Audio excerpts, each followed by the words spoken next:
It is a show. Alright, we're going to do one more video. We'll try to do 2 or 3 videos a day.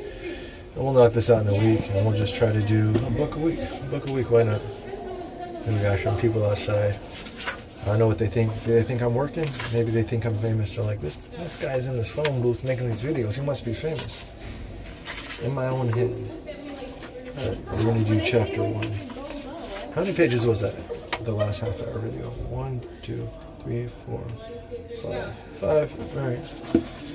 Doing about 5-6 minutes of video. Oh, whatever. I'm going to try to do a video every chapter.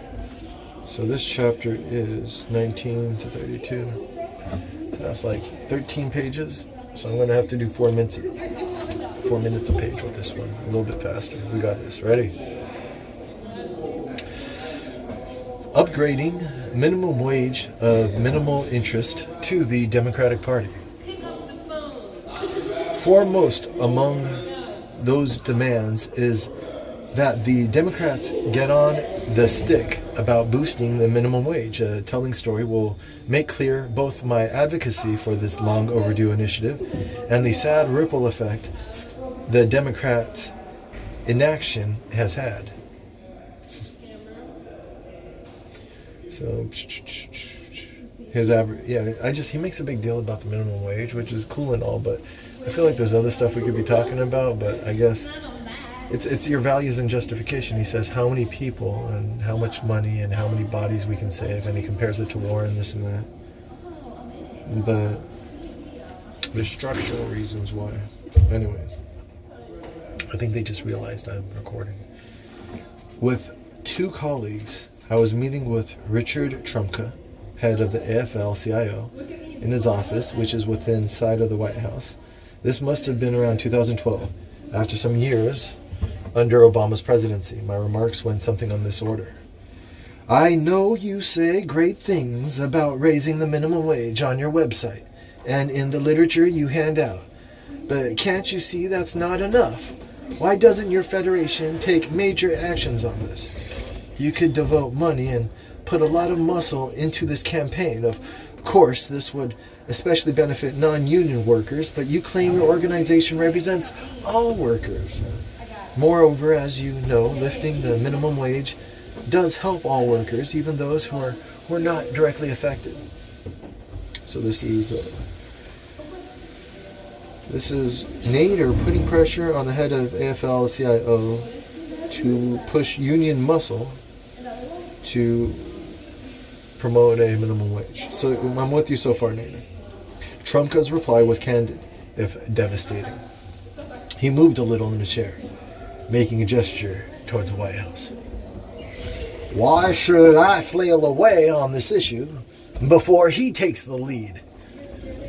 This was hardly a valid excuse on his part, but it does underline how Democrats' lack of enthusiasm for increasing the minimum wage has played the pivotal role of a damper here, drawing down the fire of others in unions and grassroots advocacy groups who might have gotten into the fight more heavily if they saw the Democrats on the hustle. The same thing that Al Franken, if you read his book, I read all the out-of-bio books before I decided to run for president. I thought maybe I should actually see if there's any adults in the room. There were none, but I read all their books just to make sure. So it's not cynicism, it's just I'm just tired of the bullshit. And so when I call people bullshit, it's because I fucking listen to what they have to say, just like we're listening to what Ralph Nader has to say. Maybe I could be more polite about it, but I don't have much time, so fuck the bullshit, fuck the bullshitters. Ralph Nader, fucking I smell a little bullshit on you. But anyways, so what is he? Your fucking story about the head of the AFL-CIO doesn't make me want to fucking follow that guy. This dude's like, oh, the White House isn't doing anything. Why should I do anything? Great. So now fucking we lose respect for both of you. And then Ralph Nader's like, well, if the White House would do more, he could inspire these other bullshit bureaucrats to fucking get off their ass. Maybe it's all just bureaucracies and power structures that are vested in the status quo and they don't want to rock the boat. Of course, it was not Obama alone who defaulted here, though Trumka may have pointed to him. It was the whole... What is the time here? 4 minutes. We're right on time.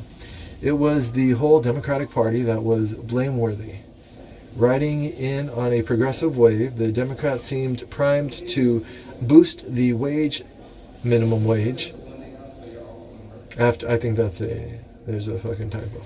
After Obama's election, the minimum wage did rise in 2009, but this was no thanks to the people in power. It was part of a previous graduated increase that started in 2007, led by the late Senator Ted Kennedy. Since that time, no movement has been seen, although Obama had 8 years to fight for it. So this is one of the problems, is that I don't know if Ted Kennedy's a good guy or a bad guy. We have to look at his whole voting record. But they grab their little pet causes, they promote them, and that becomes their fucking legacy. Just like, so I guess this is a part of Ted Kennedy's legacy. He's one of the people who supported minimum wage. Fuck the wars of aggression. I'm pretty sure he supported the war in Iraq and all that other shit. But like, at least he supported the minimum wage, right? We're going to choke on the minimum wage as we die a suicide of empires. Nader talks about empire later on. Let me back up off of it. Talking to Democrats should serve as a reminder of why the wage needs to be raised and what no-brainer it is to fight for an increase if you want to pick up a landslide victory. Why don't they? Are they really that beholden to corporations that they don't even mention this shit? Because I'm giving Nader a lot of shit for it, but it's funny. That's common sense. It's not like I oppose it because I think there's better shit that we could talk about, but I don't oppose doing it. It's just you do need a safety net at the bottom of society. You have to call it somewhere. Call it a minimum wage, and that's the safety net. That's the bottom. That's where, I guess the libertarians go off the fucking reservation, and they're like, no, a state of nature. Let's not protect anyone's rights. You have to protect the commons. You gotta. Political science should be that, a political science, a science in which we discuss how to divide up the economy. Economy coming from the Greek word for the household budget. We have things in trust, our natural resources of America, our borders, our markets, which function to facilitate the transfer of goods and services throughout the economy. We should protect those things. Those are our commons that we should protect through legislation and just create a level playing field for everyone. It's not that fucking, I don't know. That's what I think. Maybe it's simple in my head, and we're gonna learn. I'm gonna find out if I'm wrong by educating myself. I just don't think, minimum wage is there's other stuff to talk about, but we'll spend time on this. Historically speaking, it was the way this winning issue with voters was sidetracked and ignored that helped pave the way for Trump. It's not as if the arguments in favor of a minimum wage hike were lacking. Just consider these points. A lot of his rhetoric and talking is just to be able to lay platform points, which is cool, because we're looking for platform ideas right now. A wage increase represents pure fairness for millions of hard-pressed American workers and their families. Not definable, but we'll allow it. Over 70% of Americans in national polls, which includes conservative voters, support a minimum wage that keeps up with inflation. Most of us don't support war, but what are you going to do? There has been a drumbeat of local politicians embracing a wage increase. In 2012, 18 states raised minimum wages to $11 an hour to reach $13.50 by 2020. All right, that's cool. Then that might be a case of then just allow people to, maybe there is a libertarian solution to this. Maybe you should allow the states to just do it on their own, and then the states that prosper under that will prosper, or will all the labor then go to the cheap states? I don't know. That's where political science is. Let's just look at the science of this. Let's understand what we want, which is we want people to have a fair living wage. But then let's try to figure out the most rational, scientific way to get about doing that. Iterative, by just trying it. That's why the states idea is such a great idea.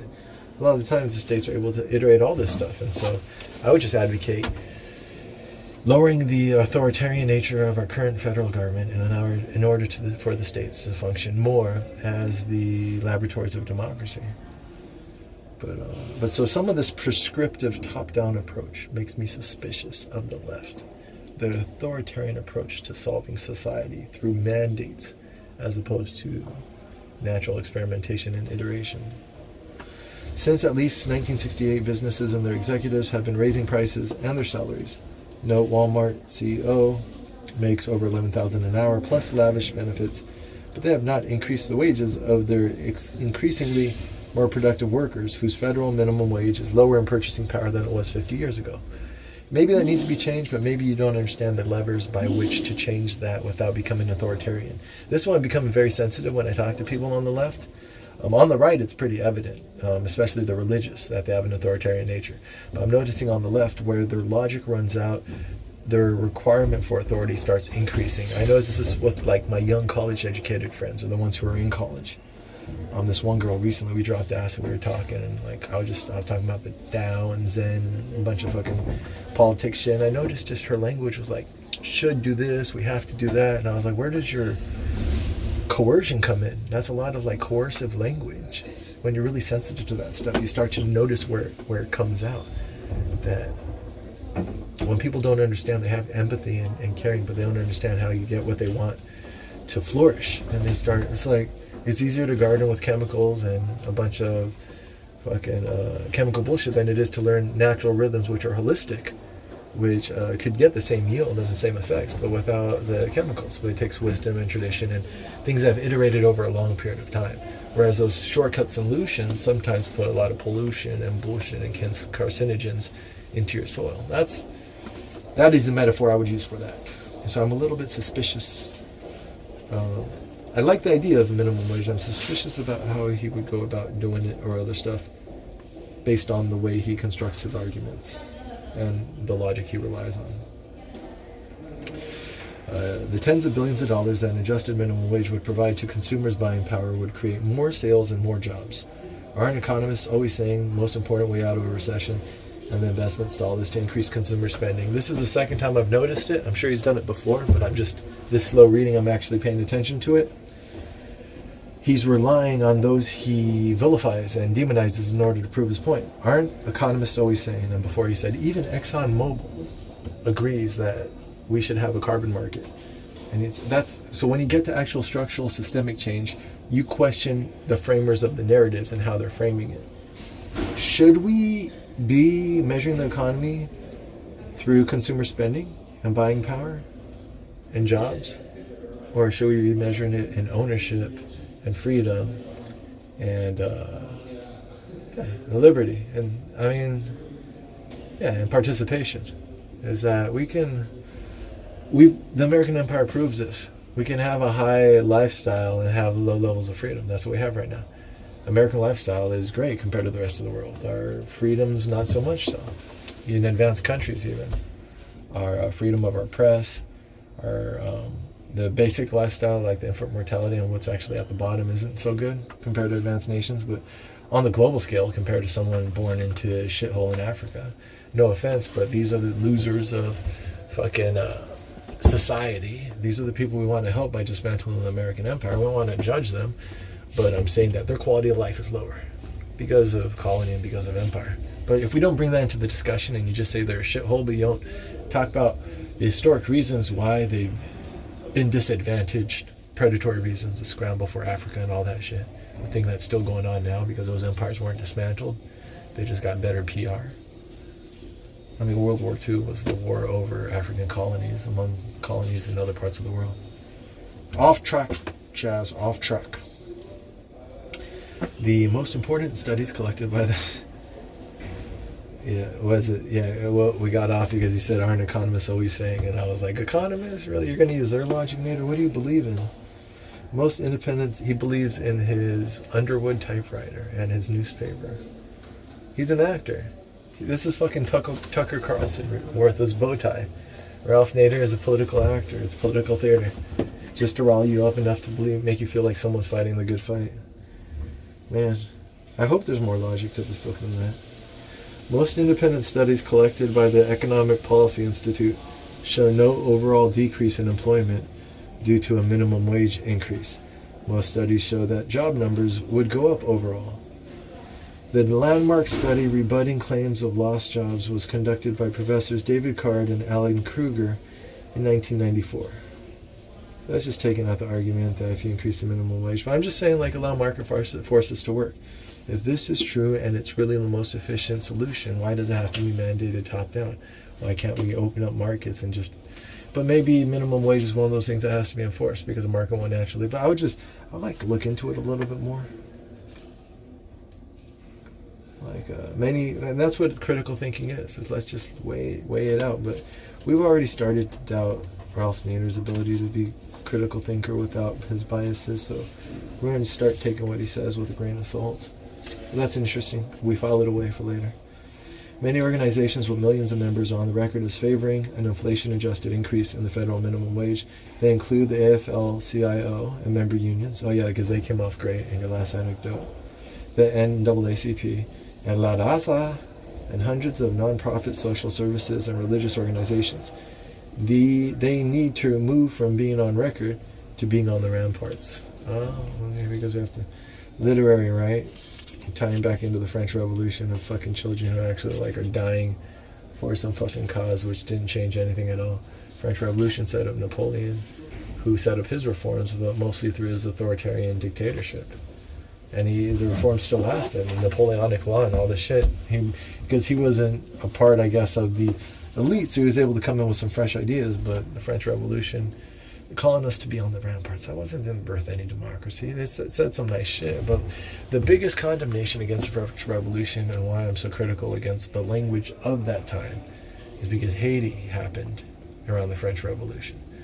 And Haiti was not allowed to flourish, the first black colony that gained its independence through a revolt. I think maybe the only black colony that actually the slaves themselves revolted and took it over. And they were never forgiven their debts, and they've been fucked with ever since. And so the French Revolution, we put the microscope on France, and we say, yes, the left and the right came out of there. To the ramparts and all the romantic fucking... That's very insensitive to the rest of the world and all the cause and effect that were happening around the rest of the world. You can only believe in liberalism, and especially neoliberalism, but liberalism in the Enlightenment age and the age of democracy. You can only believe that when you ignore where the wealth was coming into Europe from. And the rest of the people who were fucked with back then are still being fucked with. It's all part of the bigger system. If you ignore one part, in order just to focus on the other part, that's how you allow all this racism and all these bullshit excuses to come in, because they use your own hypocrisy and cynicism against you, your own ignorance against you. You have to see the bigger picture. So all that rant is just about the word ramparts. Chill out, Shaz. With some Republicans supporting a higher minimum wage, even under Trump, a push in Congress would split the iron unity of the Republicans. This issue may also encourage Trump voters to vote for Democrats. A Republican worker in McDonald's or Walmart or cleaning company still wants a living wage to support his or her family, but they vote against their interests because of emotional triggers. And that's what it is, Ralph Nader. You're not going to get people to get over those emotional triggers. My theory is, and I haven't won shit, so I don't know as well, but you don't know either, is you need a better narrative. So you're saying that you need all these points, but I think you need the bigger picture. I think these points are good, which is why I'm reading your book. Thank you for the points. Thank you for the research. I'll incorporate it in my own shit. But I think you need a bigger overall picture, because this doesn't help us make sense of the world. Not when you say, all right, now let's come back into the pen, the Democratic pen, and trust another Democratic leader in order to fucking lead us astray. If you're going to be principled, you need to be principled. You have to take a principled stand. Otherwise, it's this lukewarm bullshit. Looking back, calls by grassroots organizations and others for a raise in minimum wage during the Obama years left Democrats unmoved. However, to his credit, Rep. Jesse Jackson, Jr., Democrat, Illinois, in June 2012, did introduce the Catching Up to 1968 Act of 2012. 1968 again, always fucking with that. Legislation to raise the federal minimum wage to $10 an hour. While a few congressional champions of the people, such as Jackson, got behind the issue. And why do you have to do this? I have to look into Jesse Jackson's voting record now. I'm just going to trust you to say champions of the people. We already know you're fucking lesser than two evils bullshit. I can't take people that you vouch for just as cool. We got to check out his voting record. We have to see if he voted for war, if he voted for empire. That's why you need to get that bigger context, so you find out actually what game board history is being played on. Or else we're going to do another falling for Obama, another falling for Bernie. I knew Bernie Sanders wasn't getting through the Democratic political party machine. You got to see that bigger picture, or else you get your time wasted. While true congressional champions of the people, such as Jackson, got behind the issue, it's also something I was involved with advancing at the time. The majority of Democrats kept reveling in the swamp. Then why do we have to? Because they tolerate unions again. The majority of Democrats kept reveling in the swamp. These are the types of books I give to my friends, and they read them, and they like people who aren't interested in politics. And they're like, "Why'd you give me that? I just feel like shit." And just talk about a lot of problems, no solutions, and at the very end, it's an argument for a lesser two evil bullshit. It's like the apathetic people say these books. I gave one to my girlfriend once, a long time ago. I gave her a Chomsky book. She was like, "I don't like." I mean, she's bright. She's not the brightest, but she's bright enough to understand Chomsky. But she was like, I don't like reading him. After I read him, I just kind of feel bad. I just kind of feel depressed.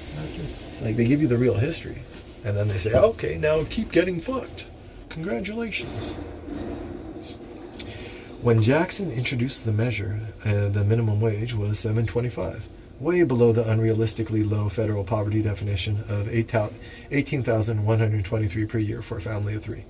Adjusted for inflation, the 1968 minimum wage today would be about $11 an hour. Together with John Conyers, Democrat, Michigan. We're going to look up all these people. This will be in the notes. So we check out their voting record. You can't throw everyone out, baby, with the bathwater. Maybe it's some other... Well, if we're building a real platform, we have to go by reality and go by what these guys are saying, but we just want to make sure it ties into the systemic, orderly dissolution of the American empire for the sake of the world, or else it's suicide.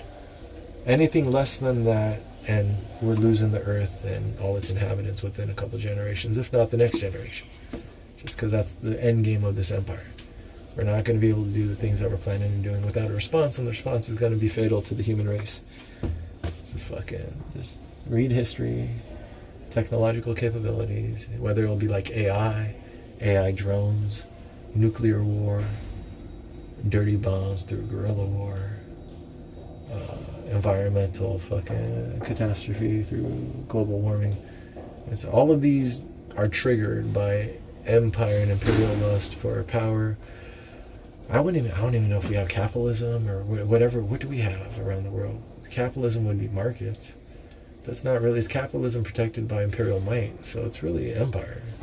That's what we don't even have economic ideologies. We have economic fucking propaganda used to justify might makes right, brute force. So, but anyways, if you don't look at the bigger picture, we're going to look up these guys. Together with Rep. John Conyers, Democrat, Michigan. Dennis Kucinich, Democrat, Ohio. Robert Weissman, President of Public Citizen. At that time, I was pleased to be with Representative Jackson at a news conference to explain this long overdue necessity for millions of hard-pressed working Americans of all political persuasions. So, Ralph Nader, you're trying to explain to us what the fuck you've been doing all this time. Okay, so we're supposed to... You're like, I was saving the world. I was promoting the minimum wage. Don't blame me. I was rearranging the deck chairs on the Titanic. The purpose of the minimum wage, first enacted in 1938 under President Franklin Roosevelt, you like that guy, don't you? You respect him, was to provide a minimally livable salary. This implied at least keeping up with inflation, if not with new living expenses not yet envisioned 75 years ago. While businesses like Walmart and McDonald's have been raising their prices and executive compensation since 1968, these companies have received a windfall from a diminishing real minimum wage paid to their workers, as have their stockholders. Are we going to talk about the stock system? Because we can't just, corporations are bad, but we're also kind of all invested in corporations. Not all of us, but a lot of America through the stock system, diffusing responsibility. So it's just these problems are a little bit more complicated. And that's another thing. He framed this all by saying, this is how you win elections. Trust me, I'm Ralph Nader. Fucking ain't one shit, but I'm going to tell you how to win an election. There's a cynicism to this.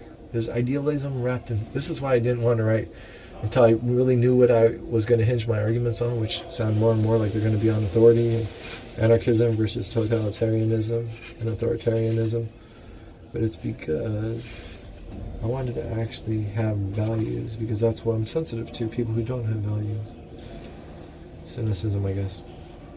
Since the minimum wage has not been raised, these arguments are still totally valid today. The economics behind Jackson's bill are strongly supportive of moral and equitable arguments. You know what it is? Talking about raising the minimum wage without talking about structural changes to the economy is like talking about increasing VA services without talking about ending the American Empire. You're still going to have a lot of soldiers coming into these VA hospitals. It's a shame that soldiers aren't getting treated after sacrificing for the country. But it's a greater shame that the soldiers were lied and conned into these foreign wars of aggression, acting like we're an honorable country when we're nothing more than an imperialist, bloodthirsty country that's securing corporate profits and sacrificing the lives of our citizens to do that. Our poor citizens, we're paying a fraction of what we pay private contractors in order to secure corporate profits. That's the greater injustice. Their treatment after that war, and we want to take care of them too with the VA and everything else. And I'm learning about the homeless benefits that veterans get here in New York, me not even having an honorable discharge. But that's how I feel, or that's my intuition that this minimum wage discussion is having, is going to be like, is that it's just superficial shit. But we will see. I'm open-minded. I'll look into it. Oh, but this is also, he's like, this is what I've been doing the last couple of years. It's like, I think there might have been more important things to be doing. Most economists agree that what our ailing economy needs is more consumer demand for goods and services, which will create jobs. Tens of billions of dollars flowing from higher minimum wage will be spent by poor families and workers almost immediately. What the fuck, dude? You want us to be consumers? You don't want those families to save? What are we even talking about? Do you even economy? Come on, Nader. Really? So we're going to say that we're going to agree with economists' framing that all we need is more consumer spending? That's like the capitalist nightmare that we're on, is that we spend too much money on stupid shit. We make too much stupid shit. We buy too much stupid shit. We need to reform our character. This isn't a sustainable way to live this American consumerist economy. We need to live simpler, reform our character. We're being emotionally stimulated by crap too. You're not addressing any of that. And then so you defended your minimum wage hike by saying people will buy more crap with the extra money. That will stimulate more of our economy. We need systemic change in our economy, more ownership where we don't have to rely on, like, that's the whole thing. And that's where we have to get to systemic change. Do we really want an economy where we're beholden on selling our labor to be able to, we're basically like slaves who have to feed and clothe ourselves at some point. A lot of people just live to work to pay off their bills to enter the cycle again. We're not happy. This isn't a life. We're depressed, we're sad, we're fucking over emotionally stimulated in order to get our acquiescence for political and economic decisions, which disenfranchise us and steal more of our energy and our time and our inheritance. The commons are our inheritance. We're all born as human beings inheriting this earth and its productivity. No matter what nation you are born in, no matter what family you're born in, whether you're American or not, it's like you're a human being, dude, and the earth is for humans. No one person can fucking hold it all, manage it all, keep it all. So we have to manage this in concert together. You're so short-sighted, my dude.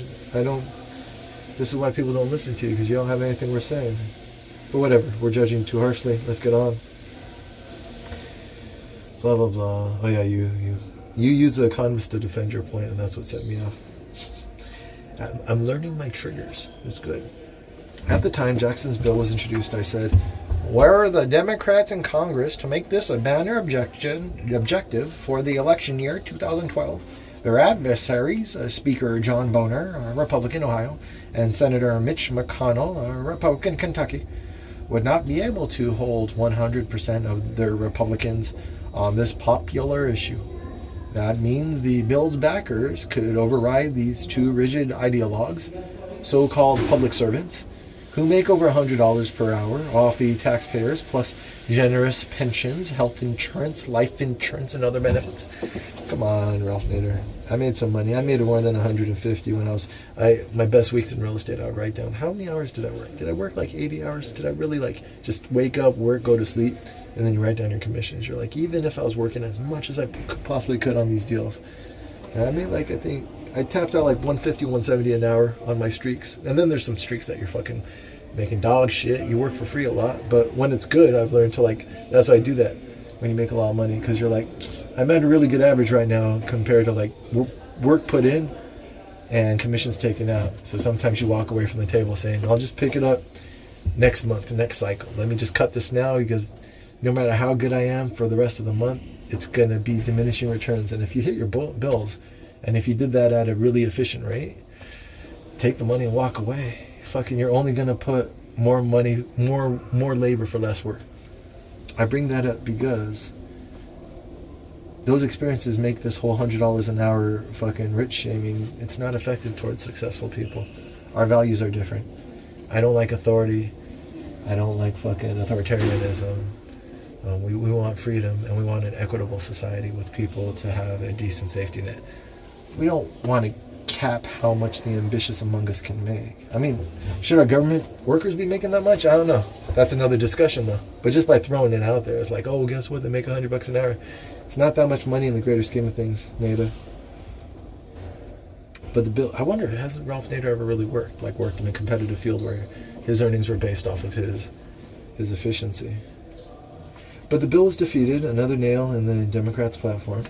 If Trump is to be defeated, the Democrats have to get out of bed with the fat cats. But we've acknowledged it's a systemic thing. They can't. They would die. They would get defeated even more. You need money in order to play this. See, he's not addressing why they're in bed with him in the first place. That he's not addressing the inputs of the system. It's interesting. Does he really not logically see why you should do that? Am I giving him too much credit? Does Ralph Nader, has he approached his Peter principle of political ideology? Like, he just can't analyze any further than where he's at right now. If Trump is to be defeated, the Democrats have to get out of bed with the fat cats while these big bucks characters are upping their obscene pay every year. Big bucks characters. I hate these fucking generalizations. It's just cheap. They often seem to be more circus proprietors than business people because they pay their workers so little. After he says that we want to pander to the workers and the poor in order to get votes, I can't trust his sincerity in trying to speak for or defend the workers. That's what it is when you talk about just winning elections, then you lose all credibility about being an idealist. If Trump is to be blah blah blah, this whole debate over minimum wage also, I have to hurry up, I'm spending too much time. This whole debate over minimum wage also casts a spotlight on the big corporate bosses who pay themselves $11,000 to $20,000 per hour and harm such avarice. Hold on, I need to take a break. It seems like all I can do is a couple of 30 minutes up there. Let me see if I can put this here. I can do that. Hi, my name is Shaz. I work for the President of the United States. But first, let's read a book. And harm such avarice causes, pay themselves, blah, blah, blah. And the harm such avarice causes their own companies, workers, and shareholders. Stephen Clifford has so brilliantly documented in his new book, The CEO Pay Machine. So yeah, if we acknowledge that it's bad for market forces, then all we have to do is to open up those market forces, and then that should take care of themselves, their competition. So there might be a market solution to this.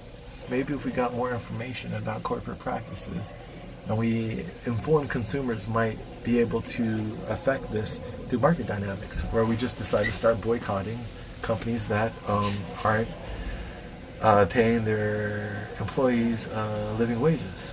But then that would be, there's some ways that we can maybe address these problems that aren't so authoritarian as top down. If the Democrats, it's like this creative anarchism that I think of, like this creative problem solving that doesn't rely on quick fix authoritarian methods of just let's wield more power, because then that power can be wielded just as quickly the other way. And it doesn't seem intellectually honest to criticize an authoritarian government by demanding more authority, even if the authority is in the name of the people.